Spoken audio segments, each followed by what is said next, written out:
we're talking about the disruptive, the facilitation of a disruption that we can cause. So my talk is going to be focused on a disruptive junction, where we are going to be looking at the education and innovation combination. So this is, for me, this is the ultimate disruptive junction that we can look at. I want you to keep an open mind, and I would like you to look at the possibilities, as all of the other speakers before me have been very rightly pointing out, that it's all about the mindset that you have.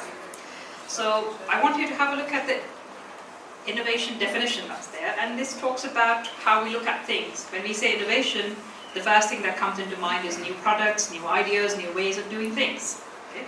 So keep this in mind as we go along, and we'll come back to what it actually means for us. What I want you to now do, for most of us in this room, is to have a trip to the past. These are all familiar images. For me, definitely. It tells you exactly how old I am. So that's the classroom that we used to have. This is about, at least about 30 odd years ago. This used to be the classroom that I've been through. Right? So if we move ahead, this is what we landed at. So this was our dream, to be landing into an office from that classroom, getting all that education.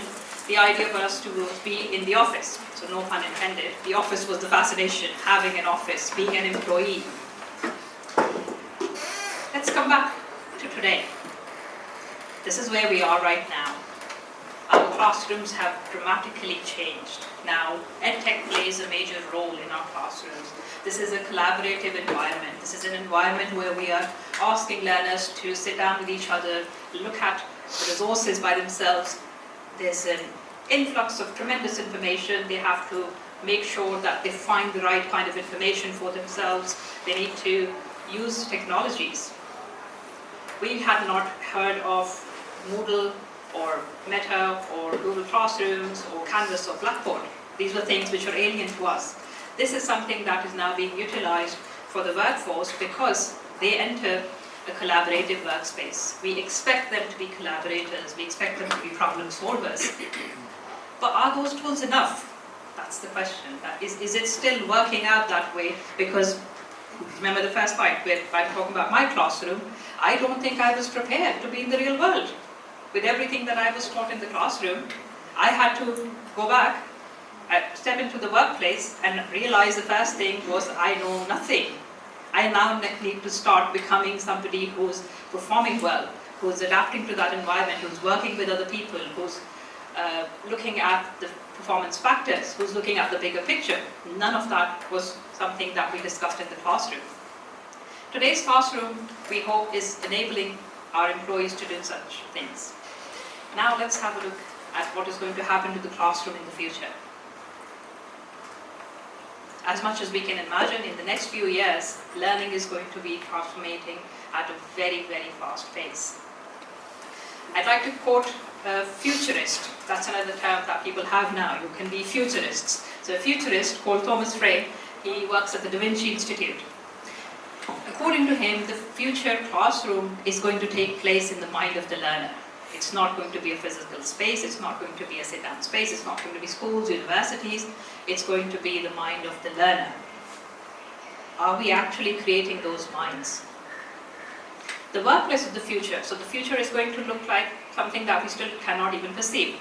So looking at the changes that we've already gone through, we had classrooms in the 90s, and then the workplace was entirely different. In the 2000s, the millennials came in, and then the workplace was entirely different for them.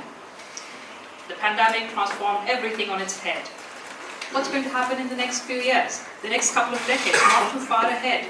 The future in work environment is going to be much more different than any of us can anticipate. So what do we need to do for that? When we talk about the rebellious future of HR, the more important thing is the rebellious future for a learner.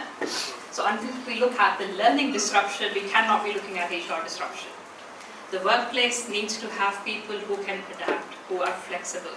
So the two words that are going to be pivotal is flexibility and adaptability. That's what we need to focus on.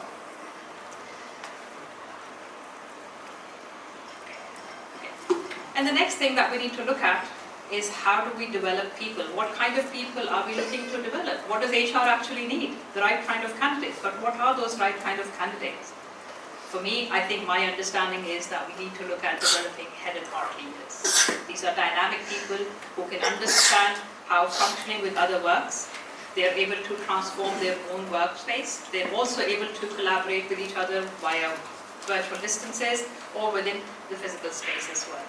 A head and heart leader is somebody who understands how to work in an adaptable environment, who is continuously looking at relearning, unlearning, and then relearning as well.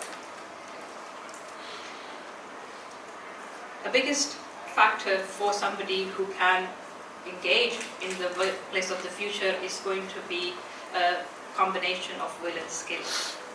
What do we need to develop that will and skill?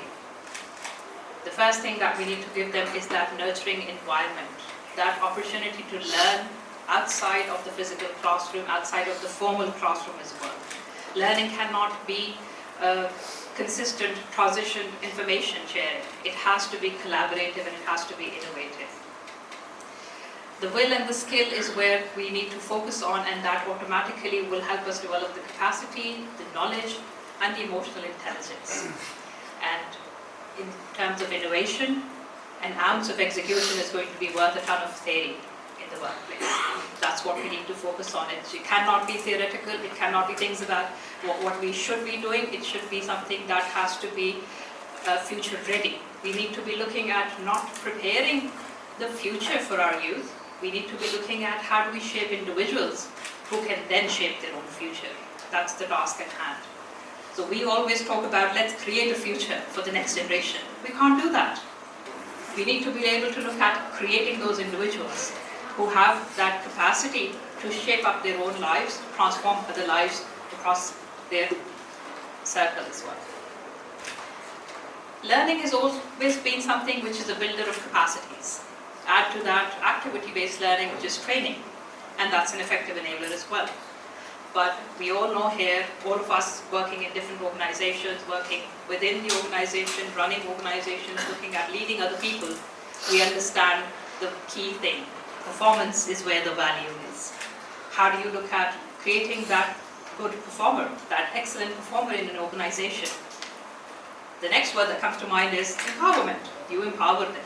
You give them those tools and you let them lead them, the other people around them. The will and skill matrix that we talk about. But here, I'd like to tell you a fable.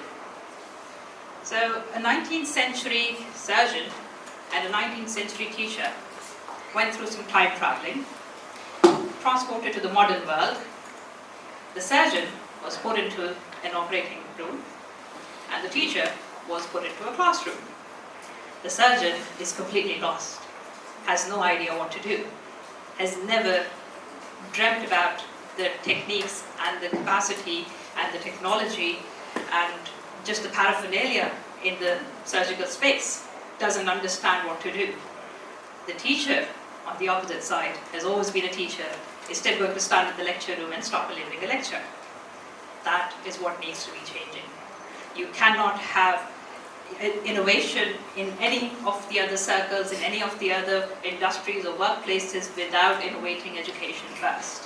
So we have to be looking at the source that needs to be mended. It's about the education that needs to have that disruption so that we can create those people. The future is emergent, it's dynamic. But are we in line with what is required in the future? As I said, it cannot be about developing a youth that is ready for the future. It has to be preparing that capacity for them so they are able to channel their own paths. They're able to understand where they need to lead. Because a lot of you are my HR friends. If you don't do that, we'll end up at a place where you'll be looking for people with the capacity that they just don't have. You will find people with innate capacities, the intrinsic values that they've developed, but that will be few and far between. The idea is to develop people, to provide them with that opportunity to develop their capacity to transform at the same rate as the world is transforming around us. So, as I said, the transformation in the learning experience, that is what we need to look at. I'm going to talk about somebody who I've recently read, that's Kerry Faison. She's a professor at the Manchester Metropolitan University. Her take on future learning is that we cannot be looking at future-proofing our systems. We have to look at a reciprocal dialogue between education and the future. It has to be a two-way communication. It has to factor on three core things, which is the anticipation, the adaptability, and then the creation. These are the three factors that we need to look at. The experiences that our workforce has, the experiences that a professional has, the expectations that they have, they need to be combined. There has to be experience, there has to be intellect, and there has to be passion. That's the binding force. That's the glue that will bind together a professional's capacity to become effective in the future. So the idea for us is to create that future. Generate enough resources for our learners. Have them look into the possibility of learning outside the classroom. Majority of the learning that is going to take place over the next few years is going to be informal learning. My fellow speakers talked about the technological changes and the online platforms. You've got billions of platforms now, billions of courses on across different kind of platforms now. But are we actually providing that environment that makes use of those? We are still restricted to a parameter where we talk about learning and then training and then starting to perform. That needs to be disrupted today if we need to provide a workforce that is ready for the future. I'm going to leave you with Kerry Place's words as well. Education is a side in which visions of the future proliferate. That is the side that needs to be our focus. That is the side that we need to look at in terms of developing it. That is the side which will be the foundation of everything that we do in the future. Thank you very much.